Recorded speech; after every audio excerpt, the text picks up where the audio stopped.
All right. Hello, everybody. Looks like we're starting on time and ready to go, or maybe a minute late. Sorry about that. Um, and also sorry if you were on the wrong link there. I'm hoping everybody is able to find this link. If you go to my YouTube channel, you're on here. For some reason, YouTube was being really weird with trying to schedule this. So if you are on my channel right now, on my YouTube channel, and if somebody's trying to figure this out, hopefully they can find me. The link should be correct on Tumblr and should be correct on Periscope and Twitter. And I'm going to try and figure out why that was being difficult. But welcome to the live stream. Feel free to let me know in the chat if you're here and any questions that you have throughout the whole thing. Anytime throughout the whole thing that while I'm streaming, if you've got questions, I'm watching the chat, and then I'll check back in the chat at the end and see if we have anything that y'all had questions about. But just to get started, if you notice, if you're on YouTube, you're going to notice the little panel that says, get more information about COVID-19 because I'm talking about COVID. And so they assume I'm talking about conspiracy theories or something. But that's not what I'm here for. This is not about conspiracy theories. This is not about, the pandemic or anything like that. That's not what we're doing here. This is about a pro-life and pro-liberty response to this pandemic. This is how do we protect people, both from a virus and also from the government. How do we do both? And a lot of people have accused me, I guess, on Tumblr and on Twitter and wherever, of kind of not being consistent or something like that with my pro-life, pro-liberty stance. They're accusing me of wanting people to die, or accusing me of controlling women and all this kind of stuff. So I just wanted to kind of get some things out there. And if you're watching later, thank you for tuning in later. Even if you can't watch live, that's fine. But I want to get this out there and kind of put myself on the record. So just kind of some updates. So this is the first of a regular set of live streams at 4 p.m. Central Time on Mondays. So it's the time that made sense from the survey results, the survey that I sent out on all my social media, and it's the time that made sense for me. So Mondays at 4 is going to be regular, at least for now. When school goes back in session in the fall, we might have to change that, but it depends on what things look like. I don't even know. I don't know if I'm going to be on campus on Mondays. Who knows? So for now, Mondays at 4. And updates on my Tumblr account real quick. Some people are saying that they think I am shadow banned. They think that my Tumblr posts are not, I don't know exactly what people are seeing, but it sounds like some people are having trouble seeing things that I post. Right now, I'm not really seeing evidence that I'm totally shadow banned because I'm still seeming to be able to interact with people. I'm still getting responses. I'm still getting new followers, which means even if they are shadow banning me, it's not working very well for them. So I'm thinking more likely it's just Tumblr being glitchy, which Tumblr does that, so we'll see.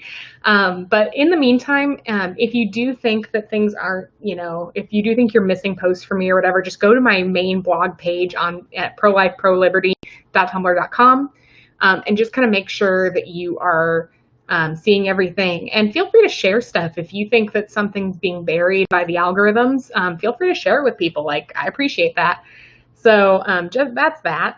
I want to talk real quick before we really get into COVID-19 and all of the stuff that I have to say about it. I really want to talk quickly about Houston hospitals and Texas COVID cases. So, yeah. Houston, about a week ago or so, Clayton Thorman, thank you for hopping on. No one knows what's going to happen in the fall. That's absolutely right. Schools are trying to make plans, but I'm not confident in anything at this point, especially in Texas. I'm hearing all kinds of different things as a public school teacher. I'm hearing all kinds of different ideas for what we might do, but really nothing has been settled. And so, nothing happened. So for now, 4 p.m. on Mondays until something changes. Anyway, back to Houston Hospital. So about a week ago, there were all these news stories about how Houston hospitals were overwhelmed and were at near 100% capacity. And it was evoking these images that, like they did in New York, where they said, oh my goodness, we're going to be over capacity and we're going to have people dying on the streets because they can't get into a hospital.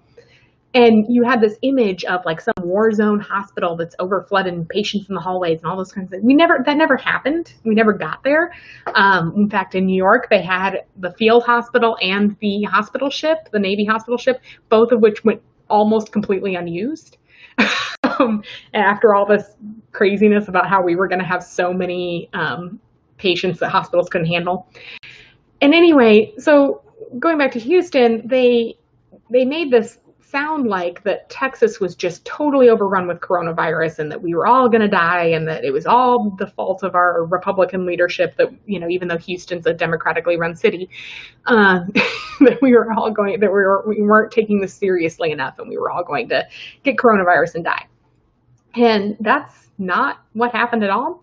So I linked in the YouTube description, and hopefully that's showing up for everybody. So let me know if it's not, but there should be a link in the YouTube description that talks to an article that talks about that Houston hospitals, and actually had several hospital administrators on a conference call. And there's a video of that. You can listen to them. They're on a conference call. They Facebook Lived it, explaining why the data about the data where they said that the hospitals were overwhelmed was misinterpreted. So hospitals run at near 100% capacity on a normal basis. In fact, a year ago in June, so June 25th, I think it was, last year in 2019, they were at 95%, 97% capacity, because that's how hospitals run.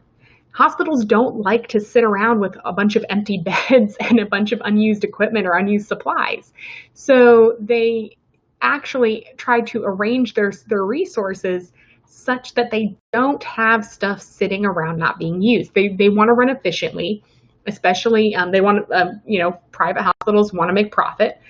Publicly funded hospitals, they want to justify their budget. And if they are running at 50% capacity, and then their budget comes up for review, they're not going to get an increase in funding if they're only at 50% capacity. So there's no reason for a hospital under normal circumstances to run at 50% or 60% capacity.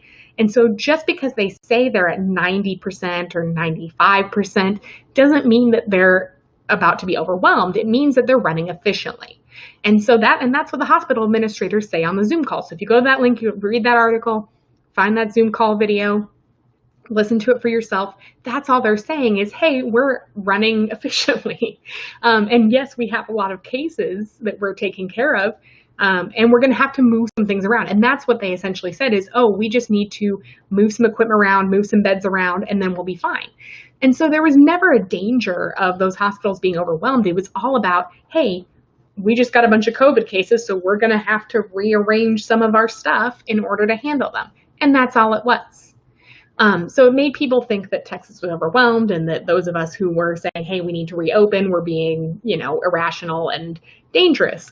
But in reality, it was the media that was being irrational and dangerous and was inflating numbers and misrepresenting numbers, as they do. They're misrepresenting statistics, as they do. And then, then with the Texas COVID cases overall, so this is between these two stories, between the Houston hospitals and the overall COVID case numbers from Texas, I literally have family members from out of state who are calling and emailing and whatever, panicked because they think that I'm living in some kind of like third world country with, overflowing COVID cases. Like they're worried about me and they're like panicking. They're over in California and Illinois and wherever, and they're worried about me because I live in Texas. And I'm like, hold on. No, we're fine. We're okay. So what happened with the Texas COVID cases, number one, we tested more. We got more tests. The whole thing at the beginning was we didn't have enough tests. We have enough tests now.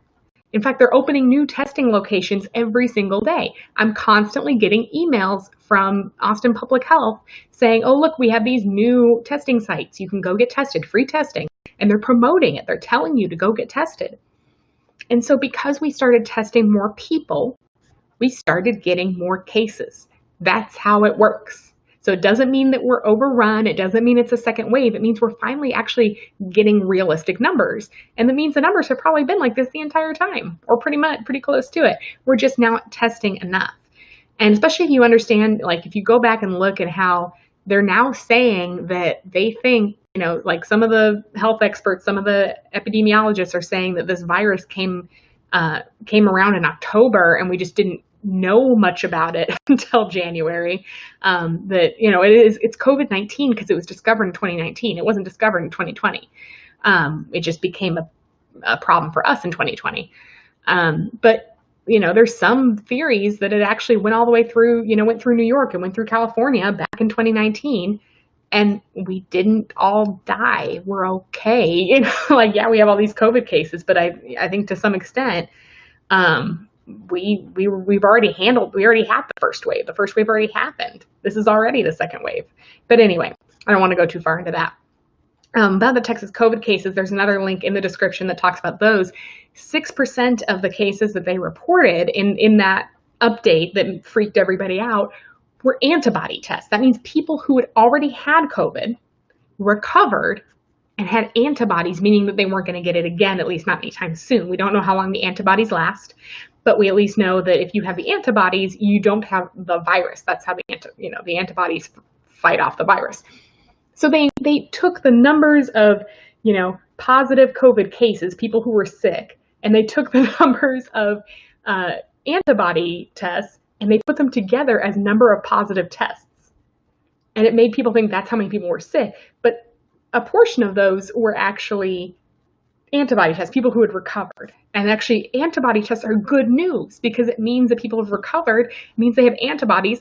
Their plasma can be used in treatments, right? Like they're actually using the convalescent plasma to pioneer new treatments. So you have to count those numbers separately because they mean different things. You can't count those numbers together. So, and again, I think the primary cause for the surge in numbers and surge in cases is increased testing. Not only do we have more tests in general, we have faster tests. We can get results more rapidly. We have some of those like 5-minute result tests that not everybody has access to those, but they exist, right? We have the rapid test. We have the test that takes a little bit longer, the nasal swab, stick it up your nose. So we're going to have more cases. We're going to have more numbers, and that's okay. That doesn't mean that we're spreading COVID faster. It means that we're actually catching it and not having it spread out without us knowing anything. So I just wanted to say that. But I wanted to just kind of take a review of the talking points. And this is, of course, my kind of satirical take on them. So obviously these aren't like direct quotes from anybody, but this is what I saw starting in January about COVID. So in January, it was just a virus. It affects certain vulnerable populations. And if you wash your hands, you're fine. And then Trump does the travel ban on China, and everybody calls him xenophobic and racist. So you can have this. Real quick question from Clayton. Thank you for asking that. What do you think about Texas opening up like it has? I think Texas is not opening up in a smart way. I'm not saying that they should stay closed. I'm saying that we've had a lot of confusion for businesses. And it has not been very coherent as far as our reopening plan and how we're going to reopen. And especially right now, we reopened, people started to open up, businesses get back to work, and then the governor went and shut everything down again really fast. And the problem for businesses is they can't do this back and forth. They need to know what's happening. And the problem is we can't guarantee any business, here's what's going to look like in a week, but they need to know what's going on if they're going to make plans. So I'm really disappointed with our governor right now, and I'll kind of get to that. But we really need to start giving people the ability to make decisions based on information rather than doing mandates. And so if it had been the case where okay, we reopened and oh, look, we have all these numbers, we need to shut down again. If instead of a mandate it had been, hey, businesses, we're seeing new numbers, can you guys be extra careful? And those businesses would have been, and they would have taken extra precautions. And I'll kind of talk about those precautions in a second, but yeah, I'm not super happy with our governor right now. We'll put it that way. So in January, it was, this is no big deal. You shouldn't ban travel. That's racist. You're blaming Chinese people, which is not what was happening. It was the virus originated there. The majority of cases were there. We didn't want it coming here. It made sense, but people tried to make it sound racist. And you guys, I'm not a Trump supporter. Like, I'm not a big Trump fan. So when I'm talking about this kind of stuff, I'm not doing it because I want to defend Trump. I'm doing it because this is ridiculous. Anyway, February, they were still saying the risk is low. We had some cases. It wasn't a big deal. Don't panic. Just wash your hands. We're going to try and quarantine people that we know have it, all of that. And then they said, don't buy those N95 masks. Don't buy them because we need them for the healthcare professionals. And the other masks, non-N95 ones, are not effective. And in fact, in some places they were saying they were harmful. So I just wanted to point that out, how the mask messaging has changed. And then in March, we have, all right, we have COVID here. It's getting to community spread levels. And we're worried about our hospital capacity. And that goes back to what I said about the Houston hospitals, where people were worried about capacity and really not understanding hospital capacity. There was a lot of confusion about what does capacity look like and how do we make sure we have capacity for cases that don't exist yet. We don't really know. We have models that maybe tell us. We don't really know what's going on. So we shut down everything except for the essentials.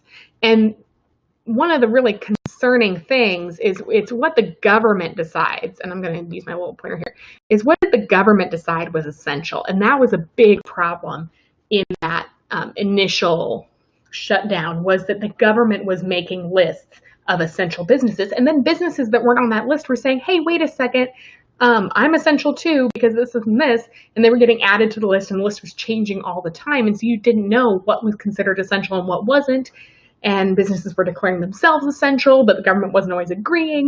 And it became this chaotic thing of what is essential to our economy? What is essential to our lives? What things are essential for us to function? And it was this whole idea, well, we want to shut down as many things as we can. And so we're going to have this essential category. But then it's like, well, our church is essential. And a lot of Christians across the country said, yes, churches are essential. But the government in most cases said no, at least initially. Now they're starting to change that because they got enough pushback. But it was this concept of essential, and that was not the approach to take. That was this concept of what's essential, what's not. Yeah, liquor stores. Thank you, Clayton. Liquor stores are, and that's the thing, is are liquor stores essential? A lot of us would say yes.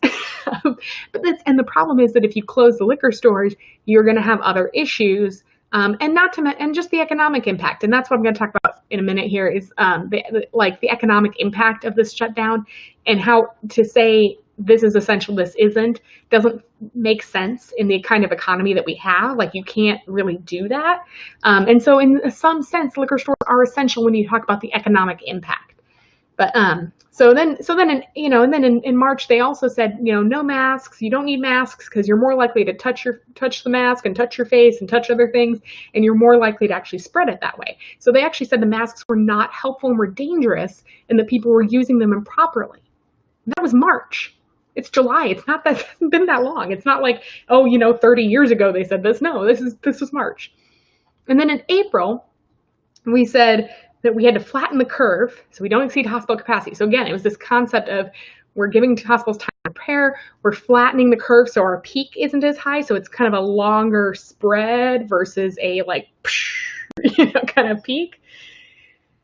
And then it was all the celebrities going, we're all in this together, tweeting from their mansions and all that fun stuff that, drove me crazy. And I think drove a lot of people crazy. So that was April.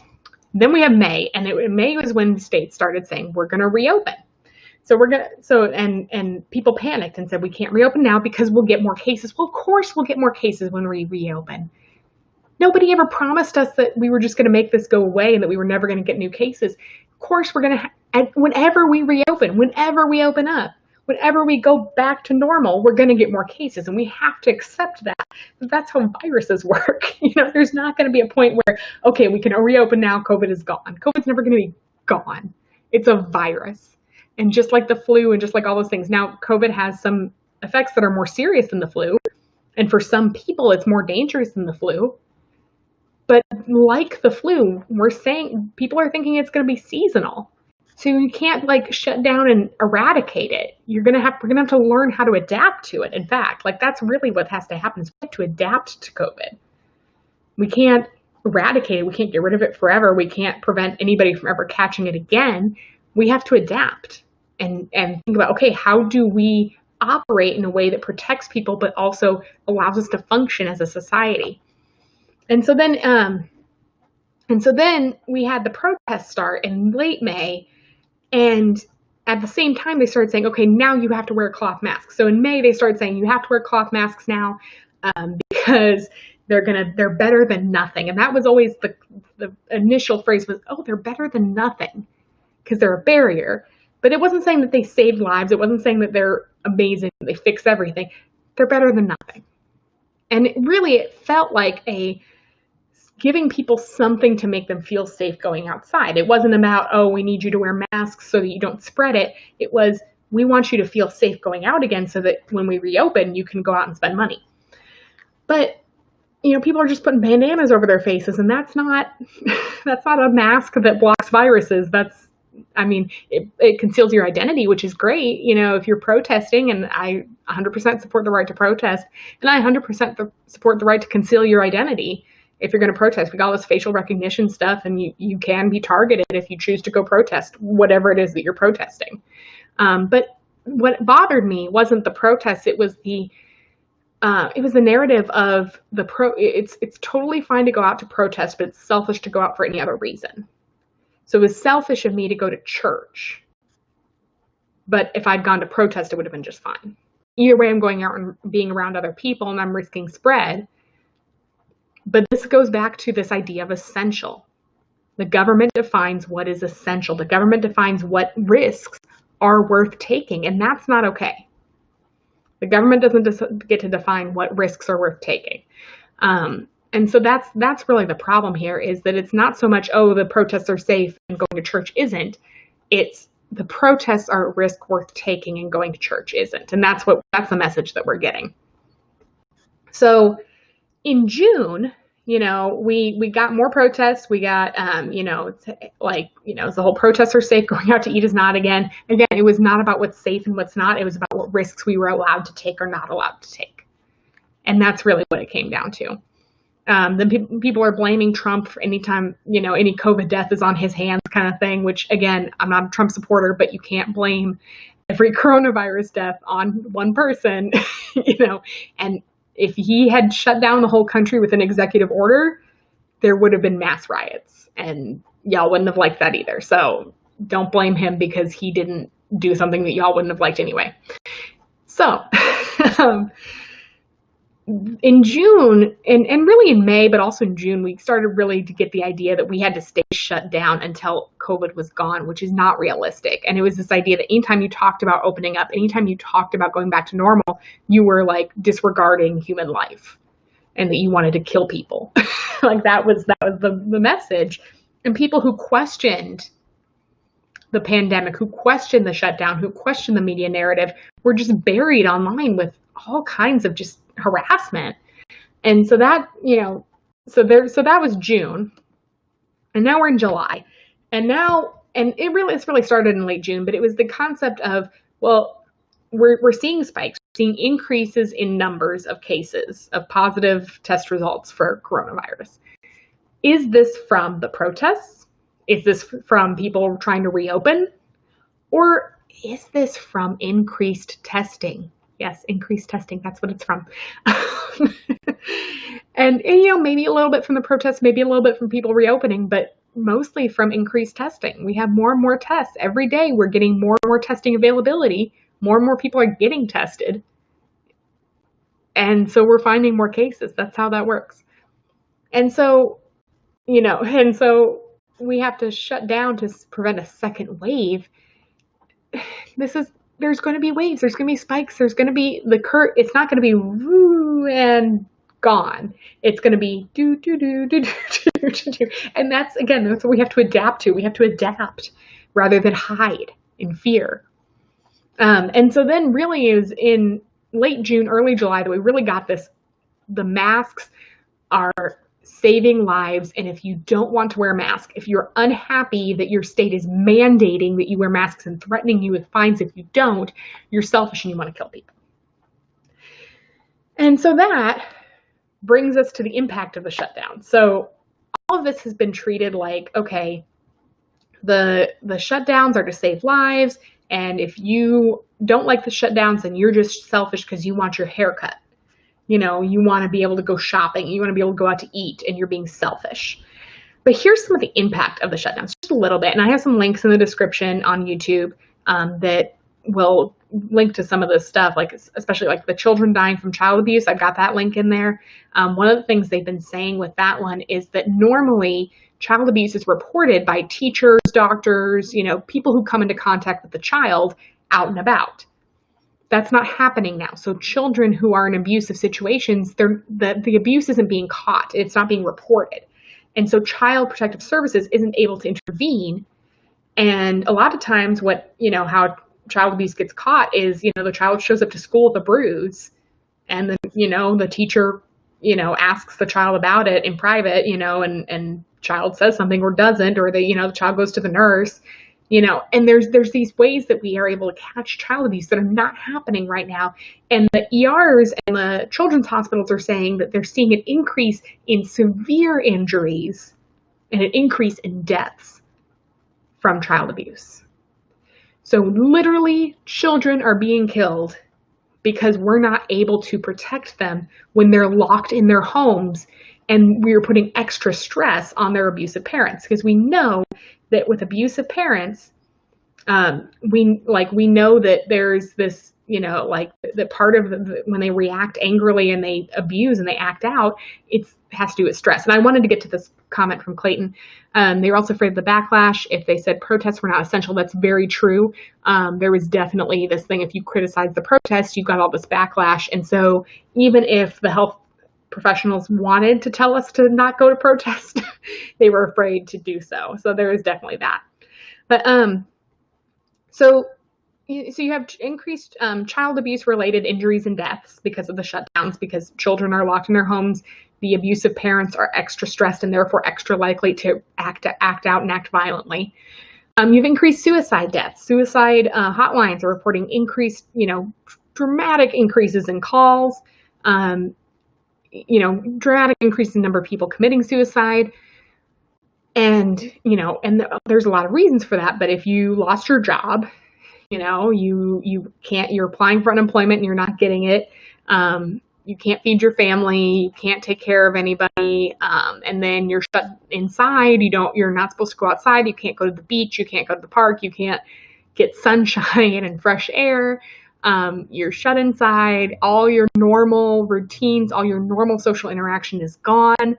You're trying to adapt to this thing, and really, it can take a huge toll on mental health. And I know people in my life who had, depression and anxiety already, and then this has made it much, much, much, much worse. And so, this is a time to really be checking in on those people that you have in your life who, struggle with mental health, and making sure that they're okay, because this is a really rough time on everybody, and especially on people who are already psychologically vulnerable. And we're going to talk about different types of vulnerabilities later. Then we have massive numbers of unemployment applications.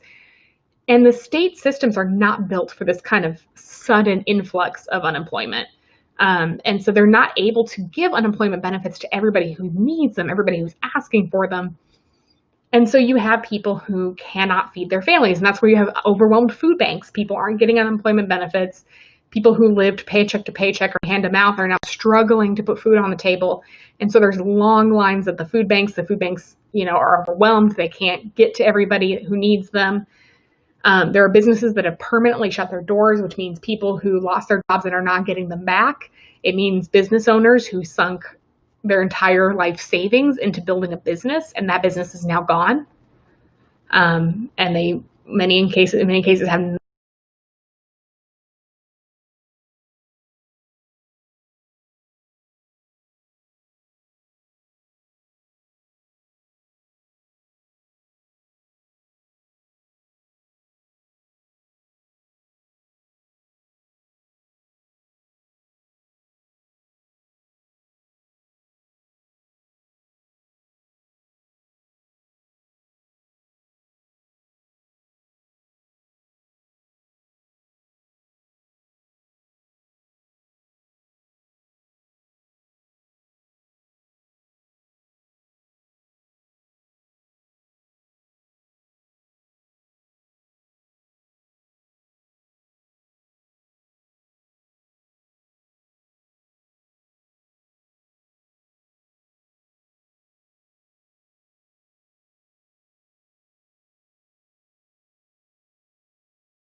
people who are vulnerable financially. And that's those people who live hand to mouth or paycheck to paycheck. That's those people who are in debt, people who don't have savings, people who are not prepared to weather months and months of no work, of economic downturn, of stock market downturn. So there were any retirement savings they did have are now worthless or have gone up and down and they've panicked and all of this. So we need to protect the financially vulnerable as well as the medically vulnerable. And so again, financially vulnerable, I'm not talking about billionaires. I'm not talking about wealthy Wall Street people. I'm talking about the people who are most impacted by economic upheaval, which is what we've had for the last 3 months. So this is my little levels of precautions graph. And there's a link in the description if you want to download the full graph. I'm going to kind of reveal part at a time, but if you want to download the entire thing, there's a link in the description for that. And if you want to share it with people or explain it to people, whatever. So that's there. But levels of precautions, in a center, we have our vulnerable population. Okay, so our vulnerable population, that's anybody who's over 65, that's anybody who's got pre-existing conditions, compromised immune system. If you're in any of those categories, you've got a respiratory illness, whatever it is, you are exceptionally vulnerable to COVID-19. COVID-19 has a higher probability of making you very sick and possibly killing you. So you need to take extra precautions. And again, you are choosing to take these precautions. And I'll go over the precautions for each level in a minute. But so you have your extra precautions group, your vulnerable population. You have your caretakers. Now I put them in orange. I put caretakers in orange because they still need to take precautions, but they're going to take slightly fewer precautions than the vulnerable people because their job is to be the buffer between the vulnerable person and the outside world. Their job is to help care for their caretakers, to care for those people in the vulnerable population. And that means that they have to, at some level, go out and interact with the outside world. Maybe they're picking up groceries. Maybe they're driving people to medical appointments, whatever it is. They're going to be interacting with people, but in a limited way and taking as many precautions as possible because they don't want to get the virus and then transmit it to a vulnerable person. It also might mean that caretaker using protective equipment around the vulnerable person to prevent, in case like, okay, maybe I got it and I don't know, I'm going to wear a mask or I'm going to try, kind of make sure that I'm not spreading this to you. I'm going to wash my hands frequently when I'm around you or that sort of thing. Then we have everybody else. These are the people who are not vulnerable and who are not directly taken care of, direct caretakers for a vulnerable person. They more or less get to go back to normal. There's still some precautions that I'm going to mention, but for the most part, they can go back to work, they can go out to eat, they can go do stuff. And again, this is all voluntary. You get to choose, essentially, which group you're in. Now, if you're a vulnerable person, you don't really get to choose because you have this vulnerability, but you get to choose the level of risk you take. So this is all voluntary. This is not something where I'm like, oh, we're going to have the government tell you what category you're in. No, you're going to determine what category you're in and what precautions you want to take.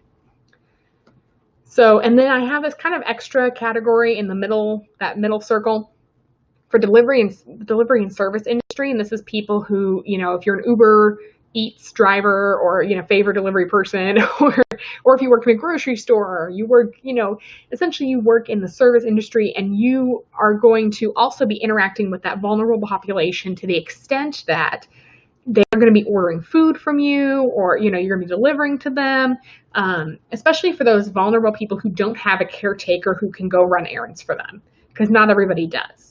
You might be a vulnerable person. You might have a pre-existing condition. You can't go outside, and there's nobody in your life who's able to be that caretaker for you. You can be using delivery services, and a lot of them are discounted or free for people in that vulnerable age or vulnerable population criteria. There's a lot of free services and free help for those people. And that's going to be your delivery and service industry. And I put them in yellow because they don't necessarily have to take as many precautions as the orange because they're not living with a vulnerable person. And caretakers are primarily people who are in the home, either living with them or interacting with them on a daily basis. Delivery and service industry, you're hopefully not coming into contact at all. And we're going to talk about that too. So vulnerable population, here's some basic level precautions. And so this is you're staying isolated, you stay home, stay safe. You only go outside by yourself. You don't go hang out with other people. go outside to take a walk, but you stay away from everybody else. And then somebody in that orange or yellow circle is going to bring you your supplies, your groceries and all that stuff. You're not going to the grocery store if you're in the red circle. You're not going out to eat, any of that. And anything that you bring in from outside, you're going to sanitize, because that was a concern early on. And then you use telehealth for medical appointments whenever you can. So the idea is that you isolate yourself. If you really are that concerned, if you have that much of a vulnerability, you isolate yourself. Again, this is all voluntary. You are choosing to do this to protect yourself. Then we have our caretakers, our orange levels. So they're going to limit their trips out in public to essentials only. And again, they're going to define essentials. This is voluntary. The orange people in the orange group are going to define their own essentials. What is essential to them? But they're going to limit to essentials. They're going to not go outside when they don't have to, that sort of thing. They're going to wash and sanitize their hands frequently, especially before touching their face. They're going to social distance and work from home. So that means, like, let's say you do want to go hang out with friends, but you do the social distancing where you're like out in their driveway and you're 6 feet apart. You can do that kind of thing. Use contactless services whenever possible, such as curbside or delivery. So let's say you're picking up groceries for somebody. Maybe you go do curbside at Walmart or H-E-B or your grocery store. You do the curbside option, and so you're still having more contact with the outside world than the vulnerable person, but you're also limiting your own contact. So that's an option. And then whenever you enter a vulnerable person's home, so if you're a caretaker, you live with them or you take care of them, maybe you're a nurse, that sort of thing. Whenever you enter their home, you want to wash your hands, and if possible, especially if you live with them, if you're their spouse, if you're their family member and you live with them, when you come home, change clothes. You come home, change clothes, maybe take a shower, and just make sure that you're not tracking in anything on your clothes or on your person into their home. Especially before you interact with them. So in that way, you can really minimize the opportunity for the virus to come into that person's home and infect them. And then you sanitize everything you bring in, including groceries. And so this is where you can really help that vulnerable person, is sanitizing stuff for them so they don't have to sanitize things themselves and risk contact. Then we have our service industry, our yellow group. So if you see down here, it's our yellow thing there. They're going to limit their social interaction to small groups. They're not going to go to a big party if they work in that industry. They're going to socialize outside whenever possible, because outside the virus doesn't spread as far or as quickly, especially in the sunlight. So they can still have some social interaction, but maybe not big crowded events, maybe small groups of people. Then staying home if they feel sick. So this is a big thing.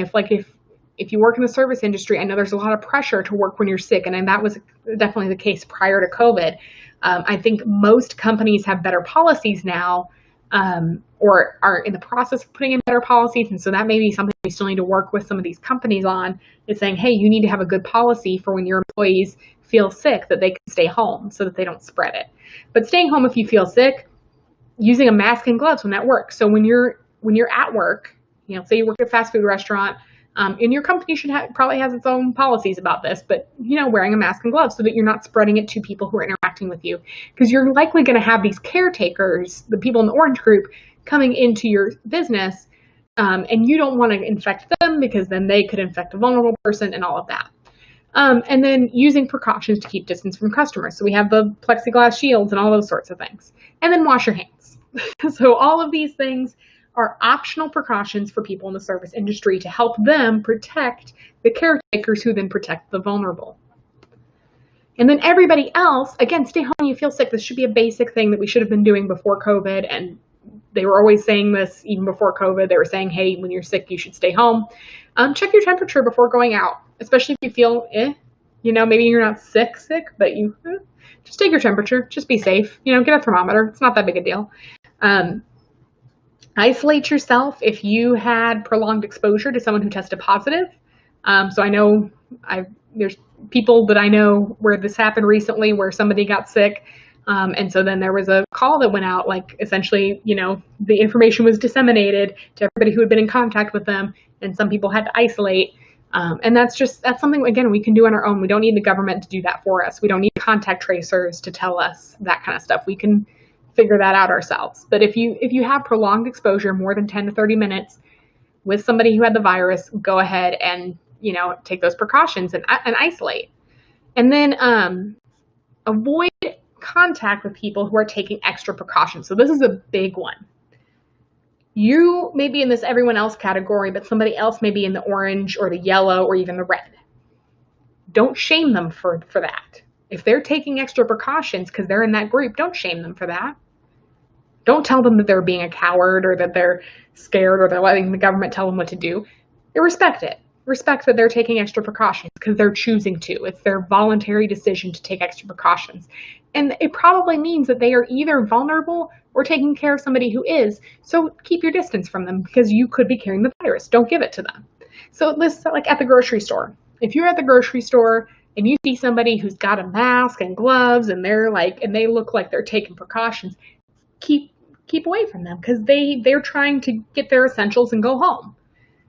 They don't, you're not socializing with them, that sort of thing. And again, if you've got friends who don't want to come and hang out because they're nervous about the virus, respect that. You choose to go out, they choose to stay home, that's fine. And then if you're in this everyone else category and you're going out to dinner, you're going shopping, shop local, eat local, as much as you can and support your local economy. It's kind of something you can do. And so if we can do all these things, if we can we can do this system, and it's all voluntary, we're not asking the government to mandate any of this.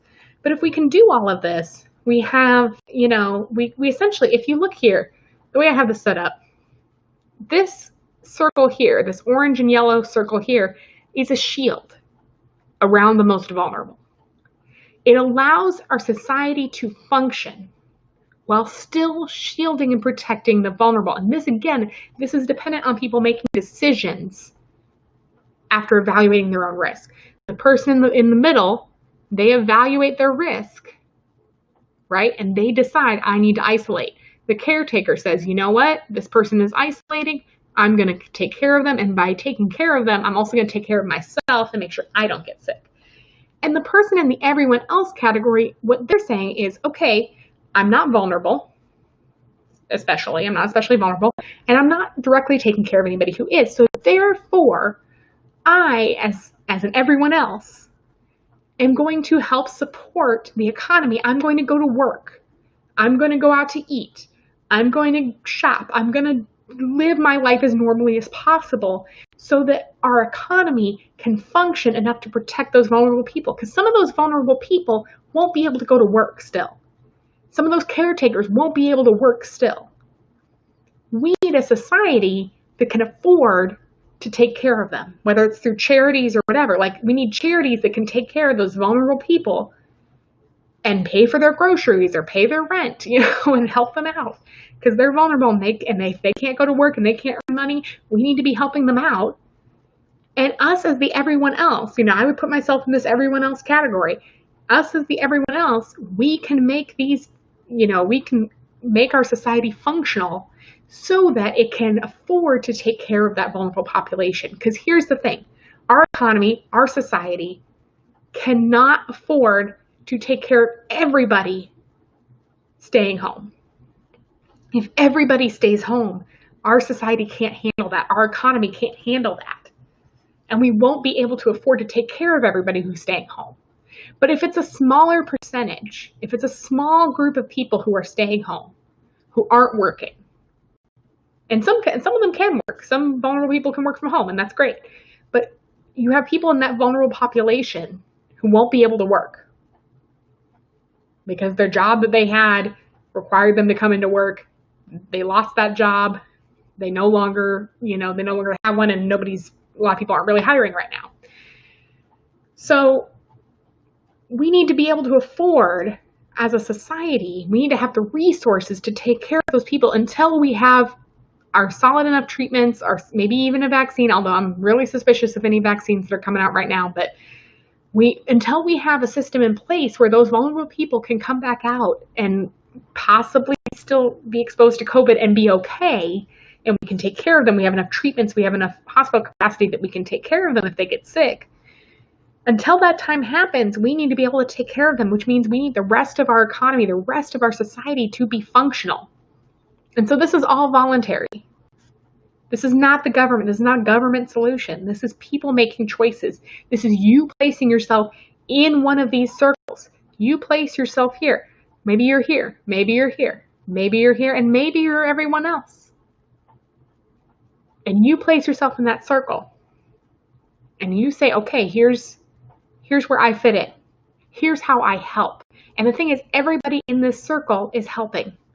The vulnerable people are keeping themselves safe. They're taking responsibility for their own health.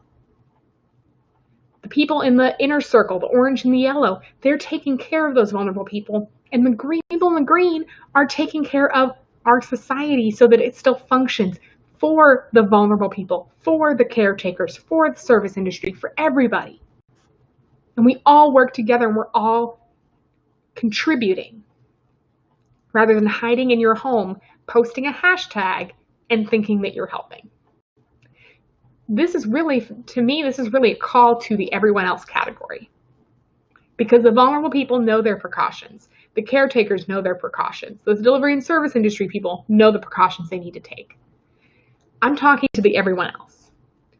It's our job as that everyone else category to get our society functional so that the caretakers and the delivery and service industry people can do their job and the vulnerable population can be protected. And I'm calling on the government to let us make our decisions, to let us decide which category we fall in and what precautions we need to take. Sure, issue guidelines, issue suggestions, but don't issue executive orders, don't issue mandates. Let us make our decisions based on our risk. That doesn't mean we don't take precautions. It means we take the precautions that make sense for us. It does not make sense for me as a person who does not have any particular vulnerability to coronavirus to stay inside. It does not make sense for me to avoid social interaction. In fact, for people in the everyone else category, it makes sense for us to go outside to spread some small viruses around to build up our immune systems and our antibodies so that when flu season hits, we aren't all wiped out. I have concerns that when schools do go back in session, these kids who have not been interacting with anyone all summer are now going to be interacting with people again, no matter how much you try to social distance, and they're going to get sick. They're going to get really sick because not from coronavirus, but from every other virus that kids carry around. So I'm really concerned about that, and I really think that this is the system that we need to be following in order to build up our society's immune system again before flu season, and also protect the vulnerable at the same time. So I'm going to check the chat. I think I'm caught up on the chat right now. But thank you guys so much for really being here on this, or if you're watching later, thank you for watching. I really want to just throw up my where you can find me. Make sure I'm pointing the right way. This is the where you can find me, and how you can support the channel. If you really like what I'm doing, if you like these videos, or if you follow me on Tumblr or Twitter and you like stuff I've been posting and you want to support me whatever it is that I'm doing that you like, go for it. Just go to ko.fi, so ko-fi.com, let me say that right, /prolife-pro-liberty. And then you can find me on Twitter at prolife_liberty. There weren't enough characters for me actually to do prolife pro-liberty on Twitter. And then prolife-pro-liberty.tumblr.com. So that's where you can find me. And those links are also in the description, as well as, again, links to things that I talked about. So you can kind of go look those up for yourself. And especially if you want to share this with other people, or, convince other people of what I've been saying, the sources are important. And so thank you so much for tuning in. And I really enjoyed doing this with y'all. I'm looking forward to more of these live streams. And I will see you all next Monday at 4 p.m. Central, 3 p.m. Mountain, 2 p.m. Eastern, and 5 p.m. Eastern, 2 p.m. Pacific. You know your time zones, 4 p.m. Central. See y'all next week.